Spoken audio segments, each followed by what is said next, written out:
Welcome to CFO Squared, hosted by Karl Baker, with Baker's CFO Advisory conversations for business owners focused on growth, structure, cash flow, and building stronger businesses. Today's episode starts now.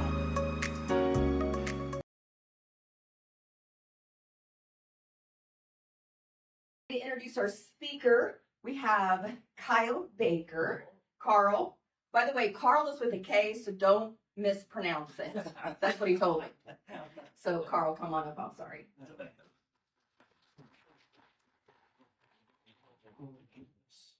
He's got the lobby.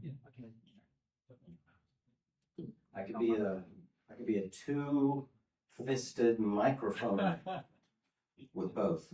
They also told me not to scream, so I'll do my best to just talk. Everybody hear me okay?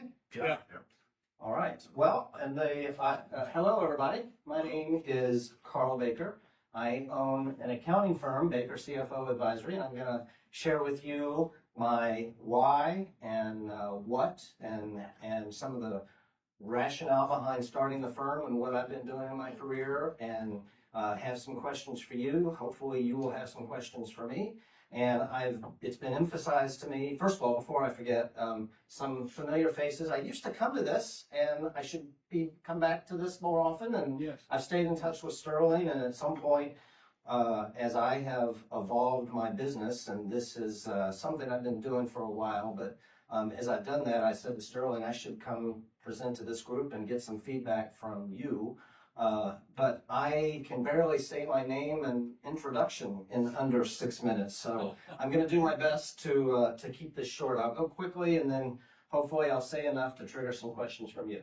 So, who am I? My name is Karl Baker, as I said. I have been doing this for a long time, since the early 1990s, and I'm a licensed CPA, have been since 1992. I spent 25 years in some of the biggest accounting firms in town and in other places in the country. Traveled all over the country, lived all over the country with my career, did corporate auditing for bigger enterprises for 25 years. And going on 10 years ago, I realized I wanted to do more value-added work with small businesses, closely held businesses. So I evolved from a corporate auditor and large accounting firms to working under Baker CFO Advisory, providing fractional and interim CFO services, advisory services, and it's really segued or transitioned over the past couple of years to really being an accounting firm. And we'll talk a little bit more about that. But my expertise is really financial reporting, business advisory work, coaching, finance and financings, and financial aspects to a host of businesses. So what is my why, and what is it that I'm trying to help clients with in our community? So a business owner starts a business. They usually think, I need to hire a tax accountant. That's usually the first thing they think of. I hire a CPA. CPA equals tax accounting. And so they hire a tax accountant. Then as their business tends to grow, gets a little more complicated, they start to have other needs. They have marketing needs, sales needs, hiring needs, accounting needs. They start to have more complex financial needs, cash flow planning, business planning, accessing capital, those sort of things.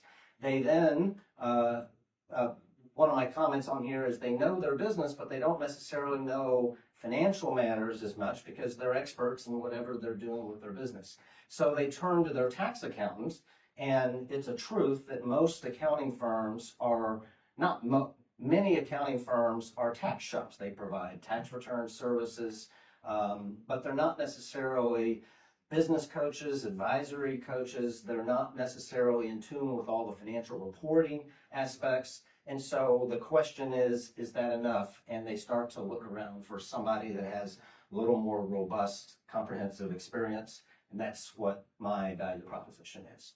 So the services that we provide are available to help organizations make better decisions as they grow their business. They get access to better data, better financial reporting, and those services are in really three buckets. Outsourced accounting, where just consider us a finance department. When you think of a larger organization, they have an accounting department with a CFO, a controller. They might have 5 people, they might have 100 people in their accounting department helping with the data management of their organization. We provide that on an outsourced, smaller scale basis for a growing business. Other things, of course, we can help with the tax, advisory, preparation, etc. And then as the business continues to grow, maybe they go to a bank and they say, we need a loan. The bank says, well, give us your financial reporting. If you don't have that, give us all of your financial forecasting. If you don't have that, show us your budget, those sort of things. Those are the kinds of things that we're able to provide for that growing business. The output of that is better decisions. Better data equals better decisions, and the result of that is a stronger organization that's able to have the capital it needs to grow and continue providing services to the community. So improved cash flow, better reporting, more sustainable operation, and a phrase that I use, financing positioning, meaning you're going to have more access to capital to continue your growth. That's a very quick summary of the types of services we provide, the challenges we're solving, those sort of things. So what is our challenge? I've been doing this in one iteration or another for 30 years, but as it pertains to my accounting firm and these services, I've been doing this in the Springfield market for a couple years. So we have strong close rate, we have good client success, good client results. Our clients love us. We're very in tune with client communications, and just when clients call us, we call them back and we stay in touch with them very well. The challenges that I have include just generating more opportunities. We're a small business ourselves. I have big experience, but I'm a small business. And so scaling beyond me and my small team, building a recognizable brand in the Springfield market, in the Southwest Missouri market, and we actually have clients all over the country, so just building that brand. What is it that we do? Networking, social media, LinkedIn content. We do a lot of education. I do my best to meet with referral relationships, bankers, attorneys, people that are working with business owners. I'm big in education, so I do quite a bit of speaking. I do a monthly, and I'm about to do a couple times a month, YouTube webinars that are not sales pitches, but they're really just education to business owners about things they can do in their business. I'm rolling out a series of education sessions in person. There's at least one person that has been to my first session, and we had a good session about a month ago, and we'll continue doing that. Just education in person and something like this. It's a little more technical and accounting or finance related.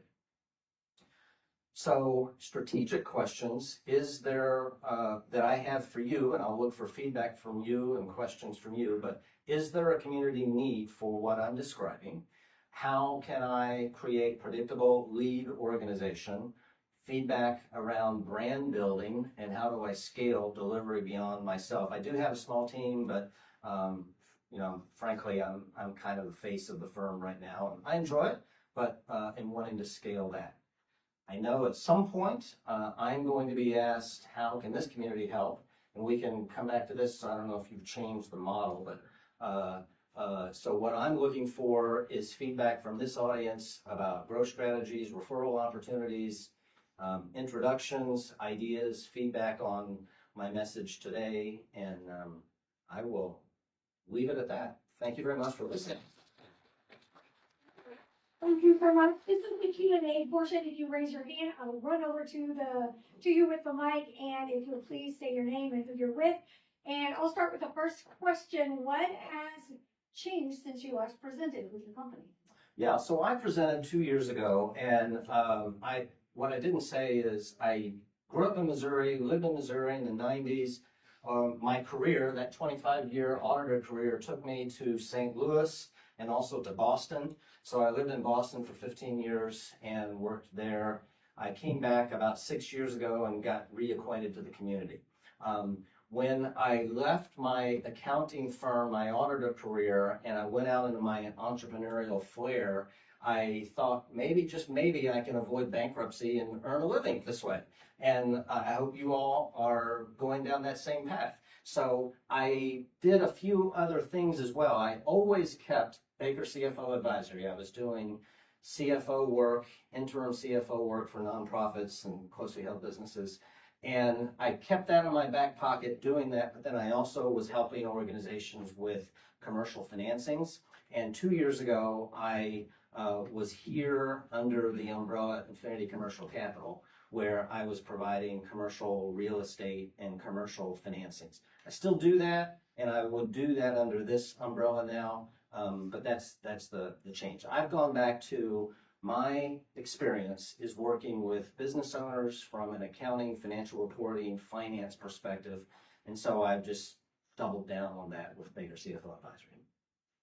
Hi, Carl. My name's Gary, former business owner, and I can tell you there is a need as a small business owner. You talked about your positioning. Are you trying to, because every small business comes up with some sort of, they start with a bookkeeper of some sort, and they hope that grows into, a CFO. Yeah. Is your position to coach the people already in a small business into being CFOs or coming in and acting as a CFO? Which of those two do you think is your stronger suit? You mean from a client's perspective? Yes. Right now, I can do all of those things. Right now, most of the clients that I'm serving, and my message has been working with a growing business owner that doesn't have a CFO. Maybe they have a bookkeeper, maybe they don't. If they don't have a bookkeeper, we can actually provide the outsourced bookkeeping work for them. There was a time, I'll just be honest, there was a time when I was holding myself out as a CFO advisor. And at some point I realized the businesses that I want to serve, that might be, I don't know, either intimidating, maybe it sounds expensive, I don't know. But I decided to add what I call a couple gateway services. So something that is more relatable to a business owner. They need somebody to help them with their bookkeeping. So I added that and did the same thing with tax services to be a gateway service to establish a relationship with a business, and then that will transition to other advisory work as they need it. So I don't hope that answers the question. Hey, Carl. I'm Lucas with Lucas Walker Business Consulting. Great presentation, very crisp.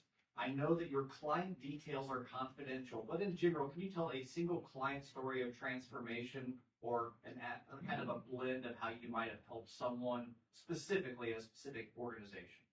Yeah, sure. I will say over the course of businesses, usually when I come in, there's a challenge that an organization is trying to solve.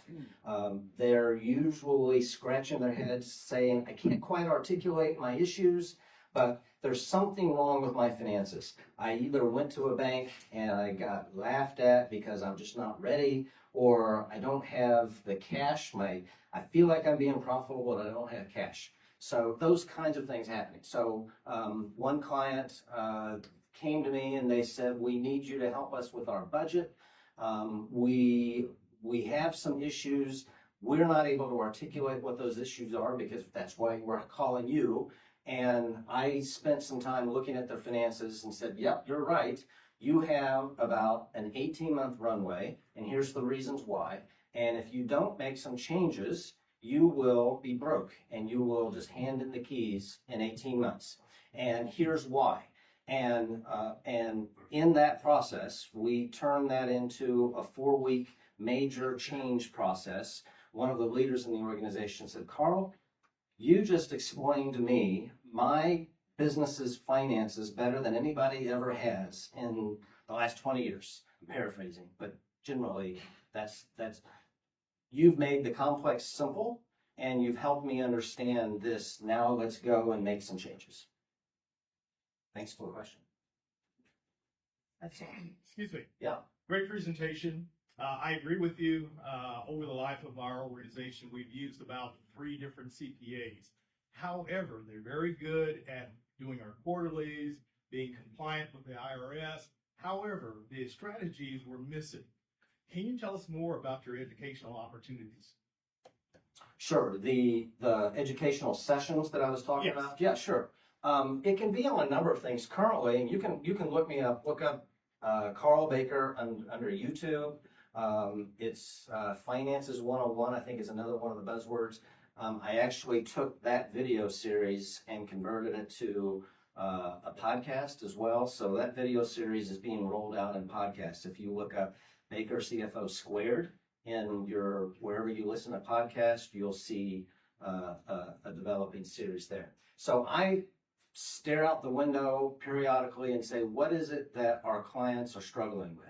And usually it's things like, how do we do more effective cash flow? How do we grow our business? How do we position ourselves to go to the bank correctly?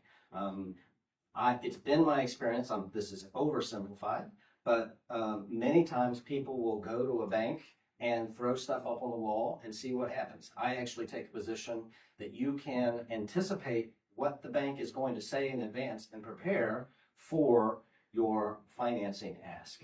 And there's a way to do that more strategically. So we talk about that in one of our sessions. We actually talk about, I sort of subscribe to the EOS operating system with an organization chart. I think it just really resonates. You have a visionary, an operator, you have an HR person, sales, marketing, client service, and a finance person. So that org chart resonates, and then I talk about the various aspects of that component through a webinar series to help. It's not all about debits and credits, taxes. I can, and I do in some of my in-person sessions, and I'm gonna actually do a little more of that as I tack on another component to my webinar series. But a lot of this is about what are business owners challenged with. So the one that's my June webinar is coming out tomorrow morning at 10 o'clock on YouTube, and it's on developing the right culture, putting processes in place before the chaos ensues for a growing business, and how to do that. So those are the kind of things we talk about. Morning, Carl. Great presentation. This is David Sims. Yeah, David. I have two quick questions. Number one is that could you describe an ideal client for us, for you, an ideal client for you, and how do you develop long-term relationships with them? Good question. So an ideal client, I have worked with companies that were pre-revenue startup all the way to companies that have $1 billion on their balance sheet. Right now, with this suite of services, my ideal client is a client in the, I'll call it a $1 to $20 million range. They have grown their business. They're starting to, oftentimes they are doing everything themselves, and they're starting to see the need to surround themselves with financial people, attorneys, insurance people, advisors, bankers, etc. So I would be one of the persons in that, and I usually serve, oftentimes our entree into a business is the first hire, outside hire. And so I kind of serve as a financial coach as well. So that's what I would say. What was the other question? Ideal client and... How do you develop long-term Sorry, relationships yeah. with them? Honestly, I do that through on-the-job client service. Usually, and I'm not trying to break my shoulder, patting myself on the back, it's just that I've been in this business for a long time. And one of the things that I hear from clients is my person doesn't get back to me. I call them, they don't call me back. They email, they don't email me back. Or they talk in such gobbledygook technical language that they're not really helping me. They're just saying, read this IRS code. So I can do all of that, have done all of that for many years, but I try to just be articulate and simple in my language, and that resonates with people. So I insist on getting back to people quickly and develop the relationship that way. That's sort of on the job. Obviously, other things that are not profound, but we want to have conversations with people periodically. So maybe we get together for coffee or dinner periodically. But really, it's often about adding value. And being good at communication and good at articulation of the solutions that you're providing with the challenges that they're having in a way that resonates and hopefully is valuable. Hi, Carl. Nick from Red Letter Creative. So I just did a quick 5-minute audit of some of the things you were talking about with YouTube and LinkedIn, because I saw one of your big things is wanting to build that reputable brand.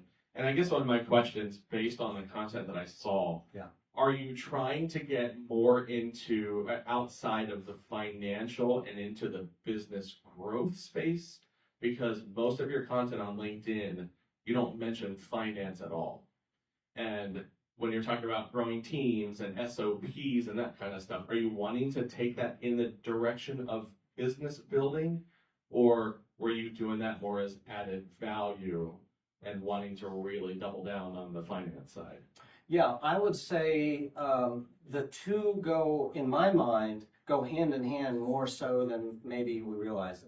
I haven't focused as much on debits and credits, on accounting standards, on tax standards, but I promise you, if in a larger organization, when there is an accounting office and there is a C-suite and there are chief operating officers, chief financial officers, those things that I'm talking about are things that are being addressed in those businesses. So a CFO is going to, it may not feel like it's financial, but a CFO is going to focus on the processes and policies and procedures and making sure that the organization has those things set up. Those kinds of things that I'm talking about are the difference between avoiding chaos and putting scalable systems in place. So that would be my response. Certainly, we are capable and active in the traditional accounting and tax components of a service delivery. But I'm also trying to talk about things that I think, maybe I'm wrong, you tell me, but that business owners are really thinking about as they're growing the business. John Lopez, Unchained AI Solutions. Couple things. One, you already have this great YouTube setup. Yeah. And so I would recommend doing a click funnel where you give away 90% of that for free. And the 90% is the most valuable. And then you've built that trust and buy the 10%. Okay. Because on YouTube, you have two different groups. One is free group, which are clients that will be on the lower end, which are more difficult. Yeah. The other want to pay for expertise advice, and those are the ones you want. The other would be with LinkedIn newsletters, build your following there with more blogs. Yeah. Your blogs should be built around your pain points of your clients, automatically put to your LinkedIn once you see how they develop, right? Then you're increasing SEO and then also rank for AEO, answer engine optimization. So as people start looking for you through chat, you're already ranked where a lot of people are just focused on SEO. Okay, thank you. A bit of feedback on that. So that's good information on the blogs, but especially I need to pay more attention to the YouTube. All of my YouTube content is free. Right now, what you're saying is have a private subscription and maybe a few people. Okay, I'll seriously consider that. Thank you. Hi, Carl. Hi. It's Kim again. Yes, Ken. So when I first saw what you did and before you talked, I was thinking, oh my gosh, she's coming in saying, hey, I'll be your company's CFO, and that's like an employee that they don't have to pay. So, and I know you're saving the businesses money that you're advising, but do they see you or someone of your team as filling a position that they would have to pay insurance and all the things, and where you take that role? No, so thank you. Great question. I am serving for these growing businesses. I am serving as their fractional CFO. So instead of paying a W-2 wage for somebody and giving them all of the benefits, a growing business, that business that is $1 million to 20 million, and again, that's a simple range, but that business doesn't need a full-time 6-digit whatever CFO. They need access to that expertise, but maybe once a week, maybe once a quarter. And so they're hiring me as a component of a suite of services to be their CFO and help them on a part-time basis. So that's the way it's done. It's not done through a W-2 wage. It's just done through an outsourced fee arrangement. But are you taking the role of an employee that they would have to hire? Sort of, yes. Yeah, sort of, yes.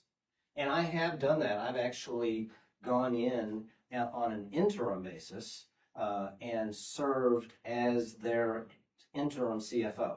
On their website, I have bank signature cards that are paying D&O insurance on me. So I have done that quite a bit. That's actually what I did almost exclusively for several years with this iteration. Yeah. Hi, Steve Bowman. Hello, Steve. I'm the managing attorney and owner at a social law firm, and we've worked with several clients together, and I would have to say, somebody observing you, do what you're doing, you're super thorough, incredibly thorough. And I think it's something that's very well needed, but anyone we've ever worked with together, the house is on fire. So they contacted me or you because house on fire, right? They're trying to scale, they're trying to grow, they're trying to do something. And the value for working with your lawyer and your fractional CFO and CPAs and all of that is really before the house is on fire. And you and I have talked so much about how do we find business owners before they've got multiple business entities and they're trying to figure out how to put it together, or they've grown too quickly and it's all falling apart around then. And finding those. Do you think that YouTube has helped you to do that? Is there something else that you're finding that's helped you do that? Or is that really one of your big focuses still, is trying to find these people before it is at a level that's stressful for them? Because your thoroughness, I think, before that would have not caused Prevented as them, much.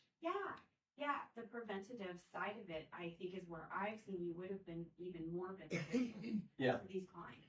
Well, right. I wish that and hope for that as well. My initial response is it sort of depends on people's buying habits. So I think human nature, and you all tell me, but human nature is that the people seek solutions when they've identified a problem. And if they don't know, or they've not identified a problem yet, then they don't necessarily go to the problem solver until they've identified the problem.